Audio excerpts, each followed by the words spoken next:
అస్మద్గురుభ్యో నమః. మనము శ్రీమద్ భగవద్గీత శ్రద్ధాత్రయ విభాగయోగం అనే 17వ అధ్యాయము చెప్పుకుంటున్నాం కదా. వాటిలో భాగంగా అసహస్రవిహితం ఘోరం తప్యంతే ఏ తపోజనా దంభాహంకార సంయుక్త కామరాగ బలాన్విత.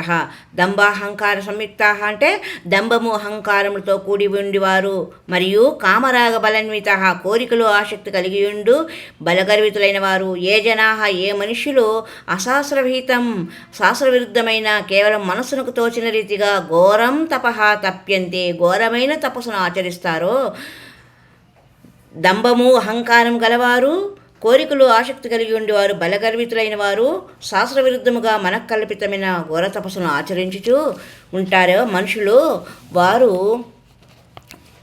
కర్షయంతః శరీరస్థం భూతగ్రామమచేతసః మాం చైవాంతః శరీరస్థం తాన్ విద్యా సురనిశ్చయాన్.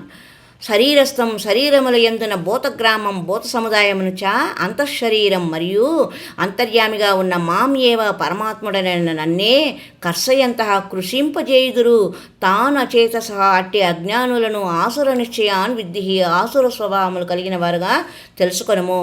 శరీరముల యందున జీవులను మరియు అంతర్యామిగా అనగా పరమాత్ముడైన నన్ను కృషింపచేయువారు అజ్ఞానులైన ఆసురి స్వభావం కలవారని తెలుసుకొనుము.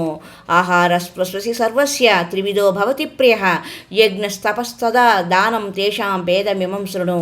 సర్వస్య ఆహార అపి ప్రతి వ్యక్తిని వాని స్వభావం అనుసరించి ఆహారం కూడా త్రివిధ 3 విధములుగా ప్రియ భవతి ప్రేమగా ఉండును. తు తదా మరియు అట్లే యజ్ఞము తపస్సు దానము అనేవి కూడా 3 విధములు. తేషాం ఇమం భేదం శృణు వాటి యొక్క ఈ భేదమును వేరువేరుగా వినుము.